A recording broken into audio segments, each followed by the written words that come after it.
Resistivity को, resistivity कहते हैं मेरे को घंटा फर्क नहीं पड़ता किसी से, मैं तो सेम रहूंगी, बस कंडक्टर सेम रखो मेरे सामने। एक सिग्मा आता है मेल, वो कहता है ये अपने ऊपर ही डबल होगी, मतलब ऐसे होगी।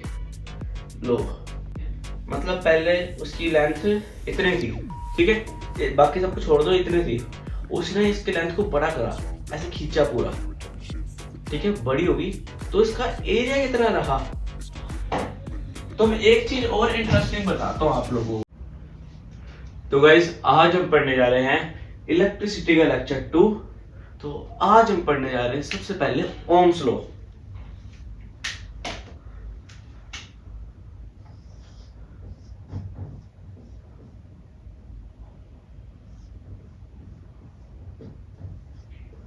ओम्स लॉ, तो इस लॉ ने कई बच्चों को परेशान कर रखा है, सर हमें समझ ही नहीं आता कि ओम्स लॉ क्या है। तो अभी समझाता हूँ। अच्छा मान लो ये एक सर्किट है, ठीक है, यहाँ मैंने एक की लगा दी, यहाँ एक मैंने कुछ भी फैन या बल्ब लगा दिया, लो, या हम यहाँ पे एक बल्ब लगा देते हैं, ठीक है, ये बल्ब जल रहा है अभी, ठीक है। अगर इलेक्ट्रॉन इधर जा रहे हैं, इलेक्ट्रॉन्स, तो करंट हमेशा दूसरे साइड जाता है, ठीक है, क्योंकि मान लो उन दोनों की दुश्मनी है, वो एक दूसरे से प्यार नहीं करते, वो कहते हैं हम एक दूसरे के साथ नहीं रहेंगे, ठीक है गाइस, ये हो गया। अब उसके बाद ओम्स लॉ का रिलेशन है इसमें, मान लो ये करंट है और इसमें वोल्ट भी है, वोल्टेज भी है। मान लो अगर इसके पास 20 वोल्ट है, इस सर्किट में 20 वोल्ट करंट है, और इसमें 2 एम्पियर करंट है, और इसमें 20 वोल्ट मेजर आ रहा है कि 20 वोल्ट है वोल्टेज इसका, ठीक है, यहाँ पे 2 वोल्ट और यहाँ पे 2 एम्पियर और 20 वोल्ट। अब मान लो यही सर्किट बाद में जाके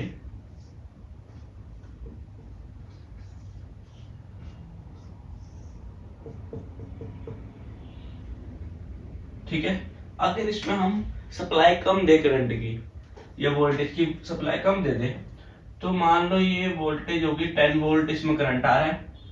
तो अब अगर सारी, ये इंपॉर्टेंट याद रखना, अगर सारी फिजिकल कंडीशंस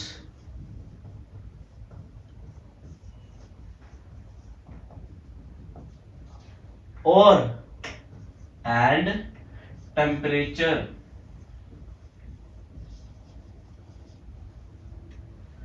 रिमेन, तो इसको ब्लू पेन से लिखते हैं, ये बहुत इंपॉर्टेंट है, ये याद रखना, रिमेन्स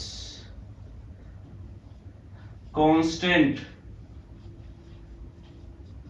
इसका मतलब है अगर सारी फिजिकल कंडीशंस और टेम्परेचर अगर कांस्टेंट रहता है, अगर, तो वोल्टेज और करंट क्या होंगे। अगर यहाँ पे 20 वोल्ट था और यहाँ पे 2 एम्पियर है, और अगर उन्होंने सप्लाई कम दे दी और अगर यहाँ पे 10 वोल्ट आ गया, तो यहाँ पे अब 1 एम्पियर आ जाएगा। अगर आपसे कोई पूछे इसमें कितना करंट फ्लो कर रहा था, पहले इतना कर रहा था, अब कितना करेगा, और वो कैसे आया, क्योंकि यहाँ पे आधा हुआ तो वोल्टेज आधी हुई तो करंट भी आधा हो जाएगा।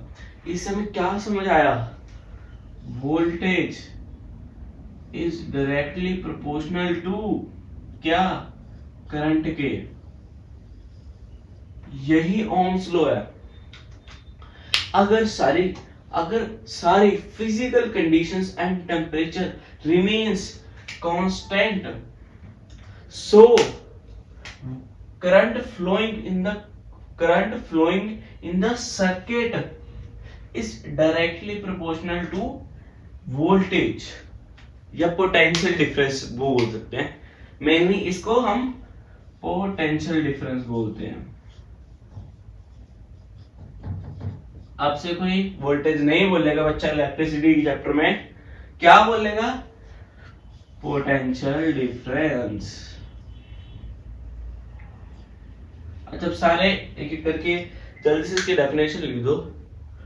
When a current is flowing and when all temperature and all physical conditions remains constant, so current flowing in the circuit is directly proportional to potential difference। ठीक है, यही ओम्स लॉ है और कुछ भी नहीं है, आसान सा ओम्स लॉ था। ठीक है, सर को डस्टर नहीं मिल रहा था, मिल गया। ठीक है सर, तो बच्चों अभी तक सब कुछ समझ आ रहा होगा आपको। सर अभी तक सब कुछ समझ आ रहा है हमें, अब आगे क्या होगा।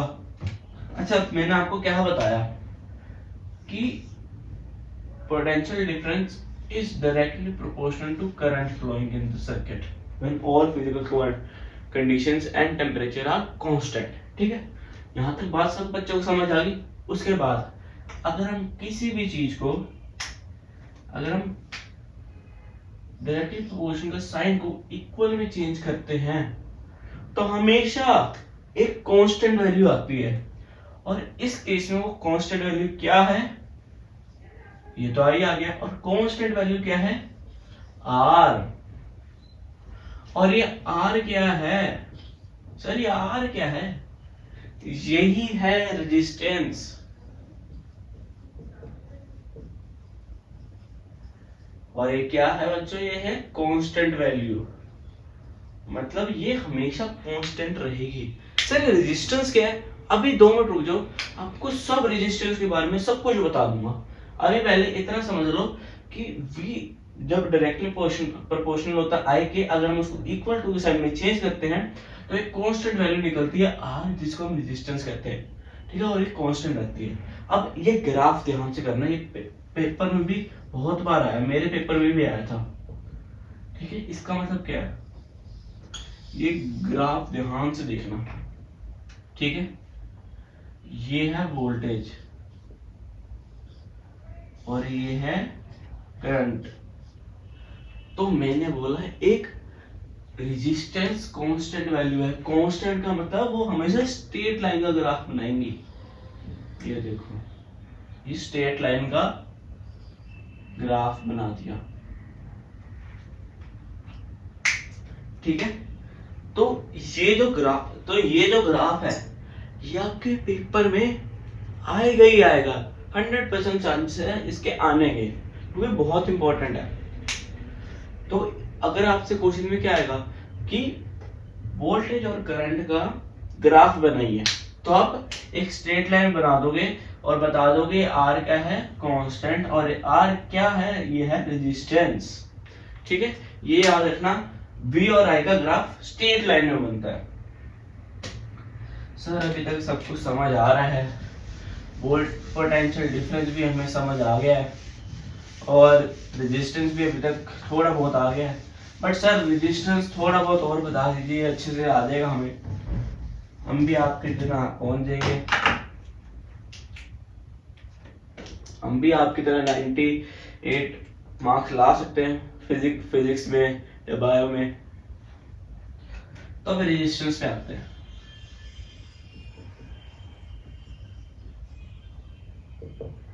अब ये रेजिस्टेंस क्या है, 2 मिनट में इसको निपटा देंगे, इतनी इजी तरह किसी ने नहीं कराया हुआ है। ठीक है, सबसे पहले ये जान लो रेजिस्टेंस है क्या। रेजिस्टेंस पता क्या होते हैं, जैसे एक सर्किट फ्लो कर रहा है, करंट ऐसे भाग रहा है, मान लो ये सर्किट है, मान लो ये सर्किट चल रहा है, इसमें करंट भाग रहा है। ठीक है, करंट भाग रहा है शू शू शू करके। ठीक है, मान लो ये रेजिस्टेंस है, ये करंट भाग रहा है, इसने क्या करा, ये एक करंट के रास्ते में ऑब्स्टेकल बन गया। एक मतलब हम भाग रहे हैं बोल, मतलब हम भाग रहे हैं, बीच में पत्थर आ जाए, वो गया ऑब्स्टेकल हमारे पाथ में, हमें रोकता या हमारी स्पीड बढ़ाता है। तो वही है रेजिस्टेंस, जो है वो करंट के रास्ते में एक ऑब्स्टेकल है, जो कि रेजिस्टेंस की स्पीड को, करंट की स्पीड को, फ्लो को बढ़ाता है या घटाता है। तो ठीक है, अब समझ आ गया, एक रेजिस्टेंस जो है वो एक ऑब्स्टेकल है करंट के रास्ते में, जिसको वो करंट को या तो बढ़ाएगा या तो घटाएगा, वो दोनों चीजें कर सकता है। अब उसके बाद सर रेजिस्टेंस डिपेंड किस पे करता है, तो रेजिस्टेंस पता है डिपेंड, सर आप कहेंगे रेजिस्टेंस डिपेंड पता है किस पे करेगा सर, आपने बताया कि V और I जो है उसके फॉर्मूले में आता है, V equal to I R होता है ना, ये फॉर्मूला होता है ना, तो आप कहेंगे कि पोटेंशियल डिफरेंस और करंट दोनों इस पे डिपेंड करेगा, बट नहीं, ये कभी भी पोटेंशियल डिफरेंस या करंट पे डिपेंडेंट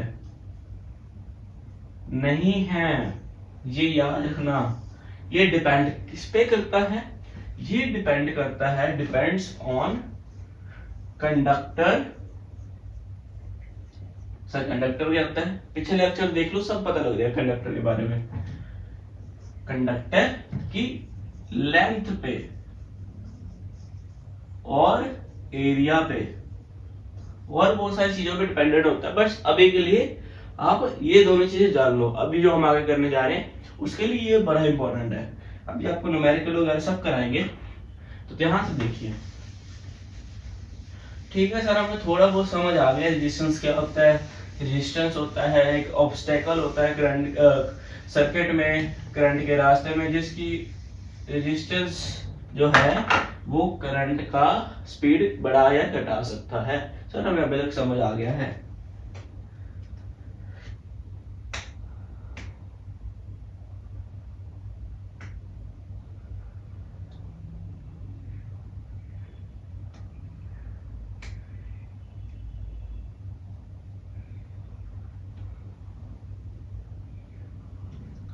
सर अब एक और खतरनाक सी वर्ड आ रहा है हमारा एनसीईआरटी में या सलीना में लिखा, बहुत गंदा सा। वो क्या है सर, वो है रेजिस्टिविटी।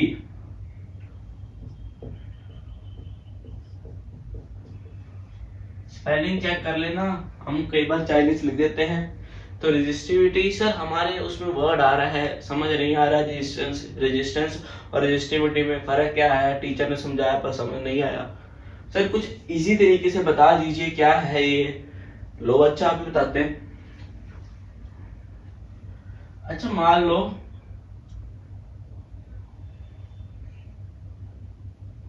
तो रेजिस्टिविटी क्या है, रेजिस्टिविटी एक प्रॉपर्टी है किसकी, ऑफ मटेरियल।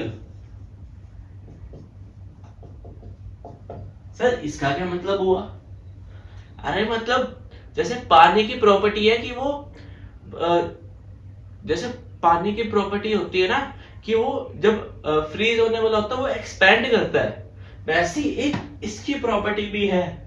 ये एक प्रॉपर्टी है रेजिस्टिविटी किसकी, कंडक्टर की। ठीक है, मान लो ये देखो आपको समझाते हैं, रुको। मान लो ये कंडक्टर है, ठीक है, यहां से करंट आया, अंदर घुस गया इसके, ठीक है, करंट आया शू करके घुस गया इसके अंदर, ठीक है। और ये क्या है सर, ये है एरिया क्रॉस सेक्शन।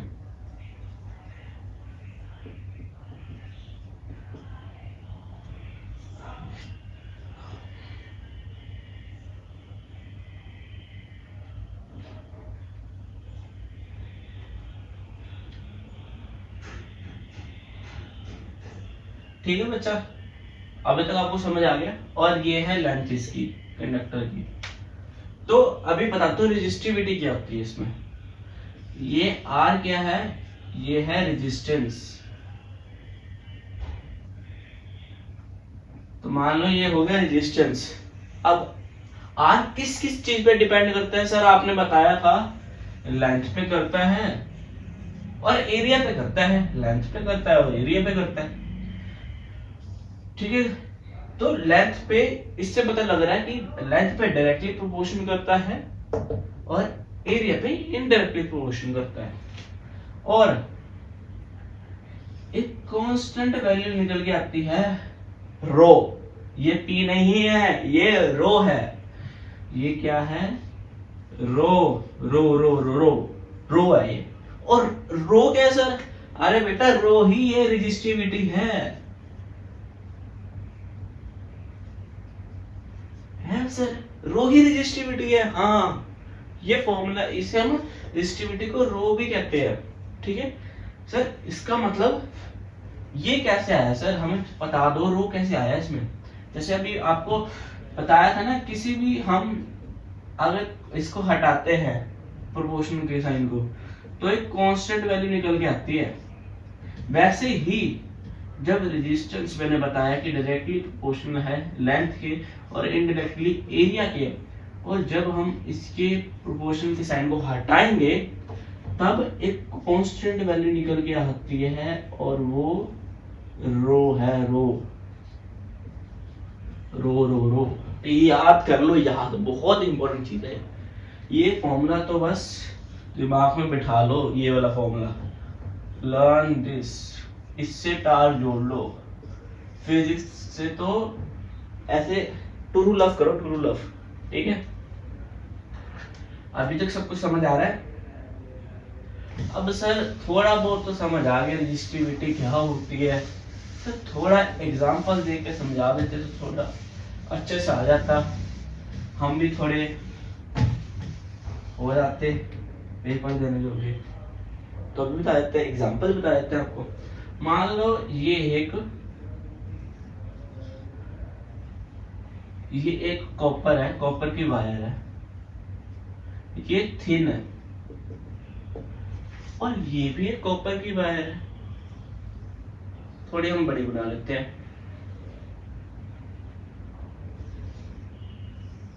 ठीक है, और ये थिक है थोड़ी सी।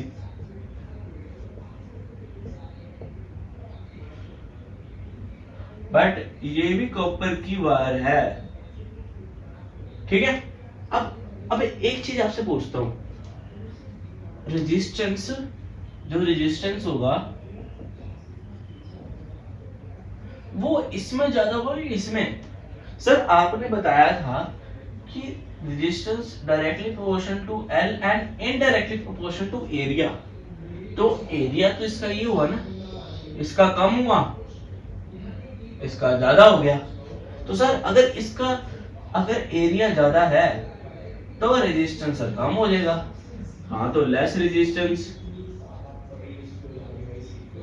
ठीक है, बहुत बढ़िया। अब हमने ये एरो हटा देंगे। सर अब आपने कहा कि एरिया जितना कम होगा उतना रेजिस्टेंस बढ़ेगा। इसमें थिन है तो एरिया छोटा है ना, तो रेजिस्टेंस, तो एरिया तो कम हो गया और रेजिस्टेंस बढ़ जाएगा, तो मोर रेजिस्टेंस। बट अब आता है खिलाड़ी बीच में, एक सिग्मा आता है मेल, वो कहता है यार रेजिस्टेंस तो कभी बढ़ रहा है कभी घट रहा है, पर मैं कभी चेंज नहीं होऊंगा एक कंडक्टर के लिए। तो अगर मैं आपसे पूछूं कि रेजिस्टिविटी किसमें ज्यादा होगी किसमें कम होगी, तो आप बताओ। मैं बताता हूं, रेजिस्टिविटी ना दोनों के लिए सेम रहेगी। वो कैसे सर? रेजिस्टिविटी डिपेंड नहीं करती लेंथ ना एरिया किसी पे, वो बस एक गिवन कंडक्टर के लिए कांस्टेंट होती है। मतलब ये देखो ना, ये भी कॉपर ये भी कॉपर, तो दोनों की रेजिस्टिविटी सेम होगी, चाहे वो बड़ा हो छोटा हो लंबा हो शॉर्ट हो, उससे कोई फर्क नहीं पड़ता, वो कॉपर होना चाहिए बस। इसका मतलब सर मान लो ये कॉपर की थी, इसकी रेजिस्टिविटी अलग है, इन दोनों के लिए कांस्टेंट है, कॉपर और कॉपर के लिए कांस्टेंट है रेजिस्टिविटी।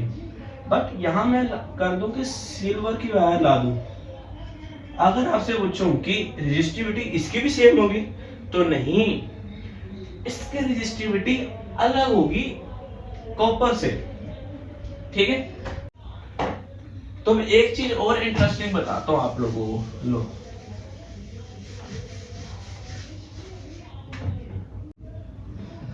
मान लो ये एक सिल्वर की वायर है,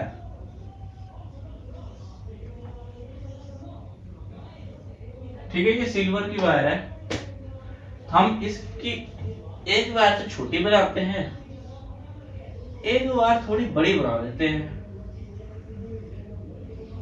पर हम इसका एरिया और इसका एरिया सेम है, ठीक है, मतलब area of this wire, a wire का एरिया दूसरे वायर के बी वायर के इक्वल है, ठीक है सर। ठीक है, हमने मान लिया आपने जो कहा। उसके बाद सर इसकी लेंथ ए है, इसका क्रॉस सेक्शन एरिया ए है, इसका क्रॉस सेक्शन एरिया ए है, बट इसकी लेंथ ए है और इसकी लेंथ 2a है। सर आपने तो बड़ी गलती, ये क्या हुआ? तो वही, और दोनों सेम मटेरियल के हैं, सिल्वर के और सिल्वर के, ठीक है। तो सर आप बताओ कि इसकी रेजिस्टेंस किसकी ज्यादा होगी,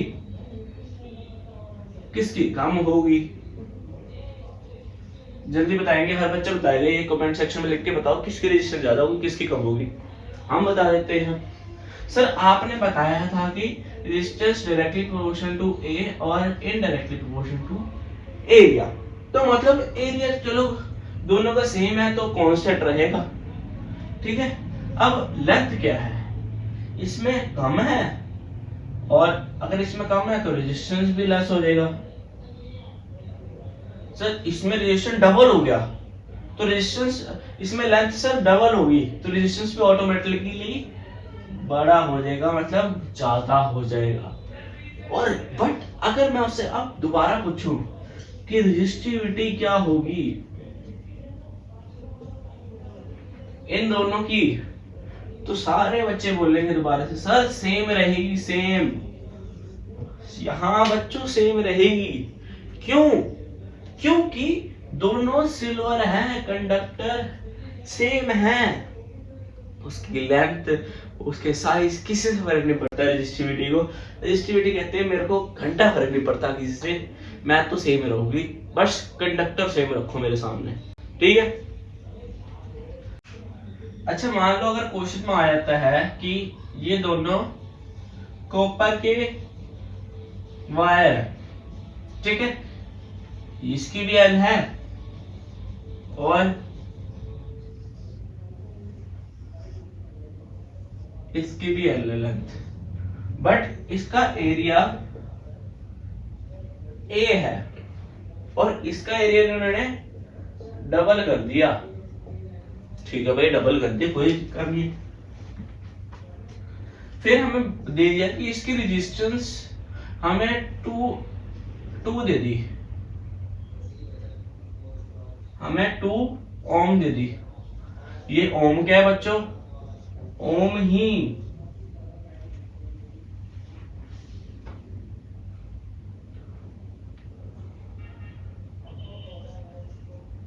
तो बच्चों इसको हम ओम बोलते हैं और ओम ही रेजिस्टेंस की ऐसा यूनिट है, ऐसा यूनिट ऑफ रेजिस्टेंस क्या है? ओम, ठीक है। अब उसके बाद हमें 2 ओम दे दी, हमें इसकी रेजिस्टेंस पूछ ली। और अगर मैं आपसे एक और चीज पूछूं, अगर ये भी कॉपर का है और ये भी कॉपर का है तो रेजिस्टिविटी क्या होगी? जल्दी जल्दी बताओ कमेंट सेक्शन में। सर सेम रहेगी क्योंकि दोनों कॉपर के हैं, हमें फर्क नहीं पड़ता कि एरिया कितना है, सही बताया आपने। उसके बाद हमें बोल दिया कि रेजिस्टेंस इसकी 2 ओम है, इसकी क्या होगी? सर रेजिस्टेंस तो अलग अलग होती है क्योंकि वो लेंथ और एरिया पे डिपेंड करती है, तो इसका एरिया अलग अलग है तो कंपैरेटिवली इसकी ज्यादा होगी। हाँ, पर कैसे, कितनी ज्यादा होगी तो हम कैसे निकालेंगे? तो वो देखो, रेजिस्टेंस का फॉर्मूला होता है रो एल बाय ए।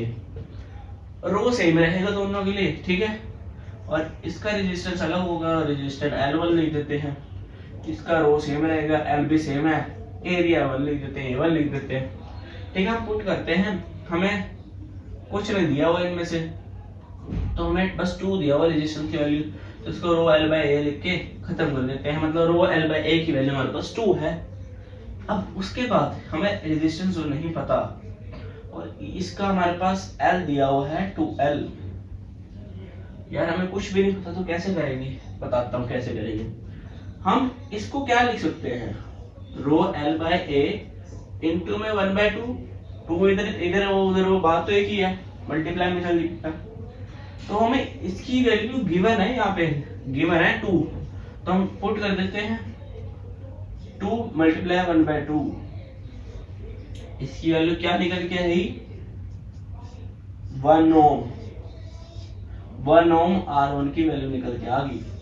तो अगर ऐसे क्वेश्चन है तो अपने ऐसे कर लें। अब हम 3-4 न्यूमेरिकल करते हैं रेजिस्टेंस के ऊपर, जो कि बहुत ज्यादा इंपॉर्टेंट है आपके पेपर में। अगर आपने ये अच्छे से कर लिया ना, जो अभी मैं 3-4 बताने वाला हूँ, आपको एनसीईआरटी इतना सब कुछ करने की जरूरत नहीं है, बस 3-4 न्यूमेरिकल घर में और करना, और ये ध्यान से देखना जो मैं आपको दिखाने वाला हूँ। तो बच्चों हमारे पास ये 2 चीजें हैं ब्लैक बोर्ड पे, 2 क्वेश्चंस हैं। हमें पूछा है, क्या क्वेश्चन क्या कहता है, a wire has length 10 centimetre और रेजिस्टेंस उसके पास है 2 ओम का, ठीक है। If the wire is stretched to double its length find the new resistance. हमें डरना नहीं है पहले तो क्वेश्चन से, हमें हमेशा उससे लड़ना है। तो धीरे धीरे करके आप क्वेश्चन समझाएंगे क्या कहता है क्वेश्चन। अब वायर ऑफ लेंथ, हमने एक वायर ले ली, ठीक है, मान लो ये 10 सेंटीमीटर की है ना, वायर बोले उन्होंने, 10 सेंटीमीटर की हमने वायर ले ली एक। उसने हमें कहा है इसका रेजिस्टेंस क्या है, 2 ओम। रेजिस्टेंस हमारे पास आ गया 2 ओम, ठीक है। अब उसने बोला इफ द वायर, मतलब इसी वायर को उसने स्ट्रेच कर दिया, लंबा कर दिया।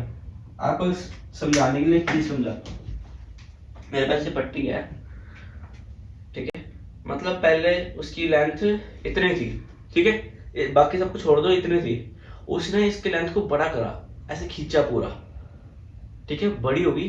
तो इसका एरिया कितना रहा, ये देखो, ये पहले एरिया इतना था, इतना है ना, अब उसके बाद देखो इतना रह गया, तो छोटा हो गया ना एरिया, वही मैं समझाना चाह रहा हूं।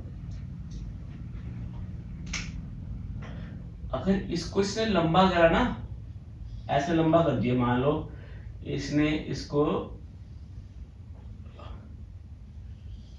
20 सेंटीमीटर कर दिया, ठीक है, 20 सेंटीमीटर कर दिया, तो इसका एरिया पहले ए था। अभी मेरे को समझाया ना कि अगर लेंथ डबल तो एरिया घट जाएगा, हाफ हो जाएगा, एरिया हाफ। ये आया कैसे सर, हमें नहीं पता, हमें समझाओ अच्छे से।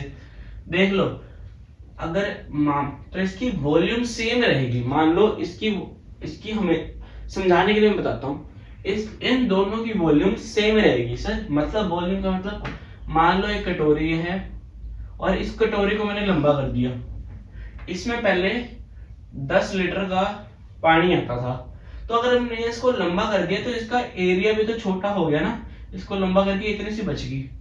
पहले ये हाइट, इसका एरिया इतना था, अब इतना रह गया, पर इसकी लंबाई तो बढ़ेगी ना, पर अभी भी इसके अंदर कितना लीटर पानी आएगा, 10 लीटर, वॉल्यूम सेम रहेगी। तो वैसे ही सेम फिनोमेना यहां पे भी लगेगा, volume of 1 equal to volume of 2। इसका वॉल्यूम और इसका वॉल्यूम सेम रहेगा।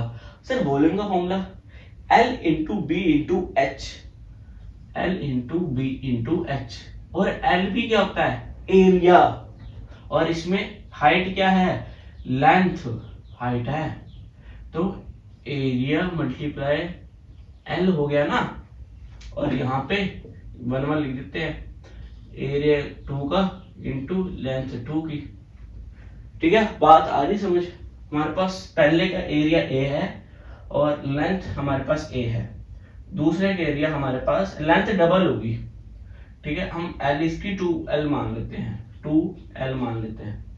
एरिया लेंथ से लेंथ कट गया, अब एरिया का बचा, ये 2 इधर जाएगा तो हाफ रह गया,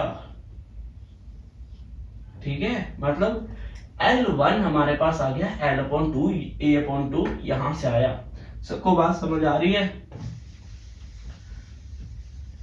तो ये A/2 कहां से आया, ये समझ आ गई सबको अभी तक। तो हमें पूछ ली इसका रेजिस्टेंस बताओ, L2 R2 बताओ।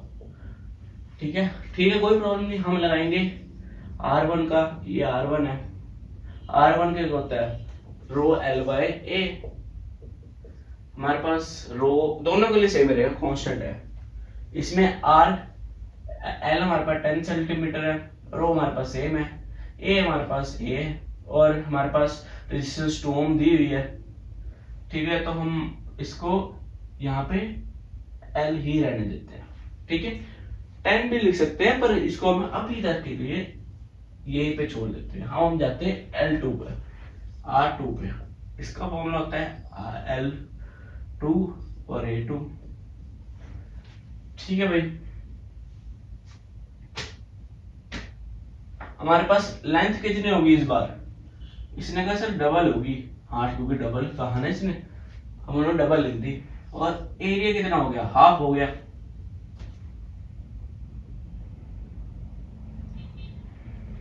अगर ये ऊपर जाएगा तो कितना हुआ? Rho 4 by L upon A। और हम इसको क्या लिख सकते हैं? Rho L by A into 4। Rho L by A क्या गिवन है हमें? 2 गिवन है भाई, ये 2 निकाला ना, 2 गिवन है, तो 2 इंटू 4 क्या हो गया? 8 ओम। तो रेजिस्टेंस R2 के आगे हमारे पास 8 ओम। सबको क्या समझ आ रही है? सर आ रही है, बिल्कुल सही आ रही है, हमें समझ आ गया है। एक बार आप दोबारा रिवाइज करा दो, हमें एक और बात समझ आ जाएगी, अच्छे समझ आ जाएगी। तो सबसे पहले हम देखेंगे,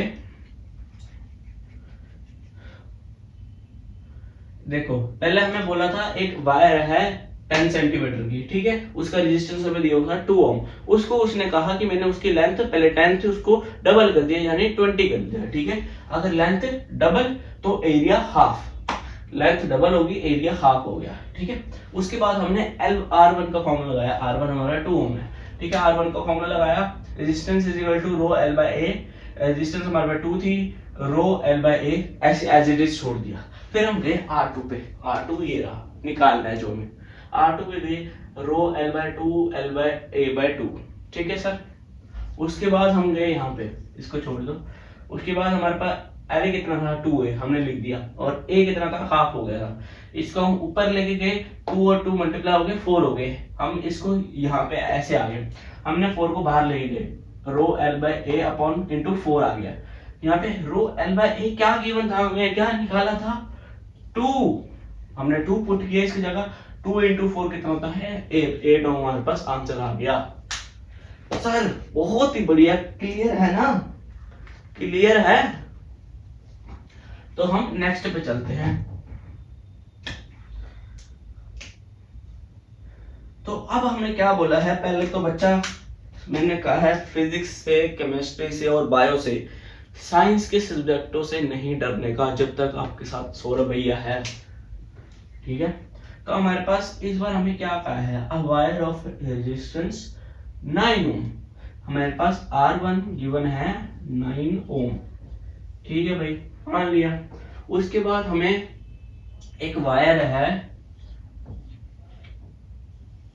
हमें उसने एक वायर ले लेते हैं, हम थोड़ी लंबी ले लेते हैं। लो सर, आप छोटा छोटा डायग्राम बनाते हो, लो लंबी बना दी।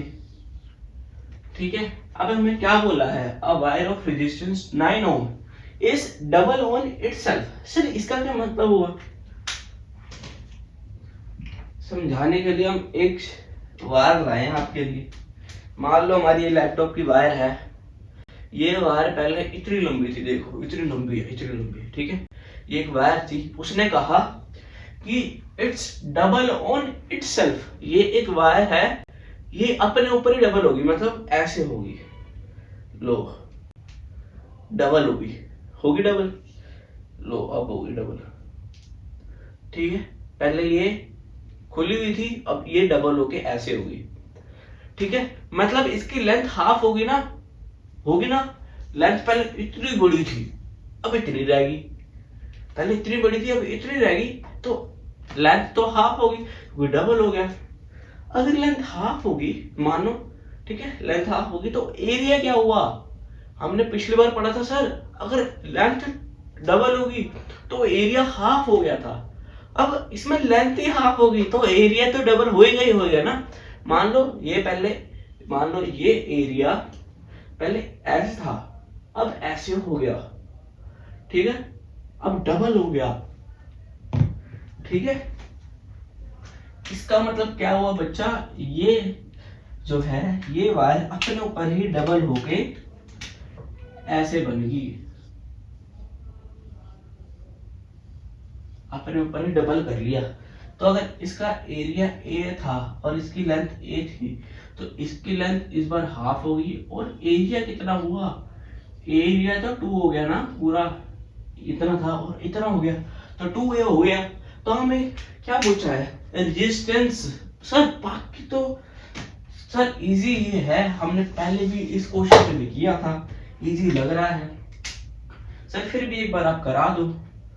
चलो रेजिस्टेंस 1 हम फॉर्मूला लगाते हैं, रो एल बाय ए। एल हमारे पास गिवन नहीं है, एल एरिया कुछ गिवन नहीं है, रो हमारे पास सेम रहेगा क्योंकि दोनों कंडक्टर सेम थे। उसके बाद रेजिस्टेंस की 9 ओम गिवन हमें, रो एल बाय ए ऐसे छोड़ दो, ठीक है, हमने ऐसे छोड़ दिया इसको। अब हम R2 में गए, R2 में रो L2 A2 लिख दिया, ठीक है, रो का रो सेम रहेगा। L2 क्या है, L2 2L है, जो L2 है वो डबल, वो सॉरी गलती होगी, जो L है वो हाफ हो गई थी ना कंडक्टर 2 के लिए, तो रो L बाय 2 और एरिया तो डबल हो गया था ना, इतना बढ़िया 2a हो गया था ना, तो यहाँ पे 2a, ठीक है। तो ये नीचे लिख दो, तो नीचे आया तो रो L अपॉन 4a हो गया और रो L बाय a हमारे पास क्या गिवन है, 9 गिवन है भाई, तो 9.4 ओम आंसर आ गया LR2। सर बहुत अच्छे से समझ आया हमें, धन्यवाद। अगर आपको ये अच्छे से समझ आ रखा है, ये न्यूमेरिकल ध्यान से दीजिए, इसको कॉपी कर लीजिए अपने उसमें और दोबारा प्रैक्टिस करते रहिए। और अभी एक होमवर्क क्वेश्चन देते हैं आपको, अगर आपको आता है, आप कोशिश करना उसको अपने आप करने की।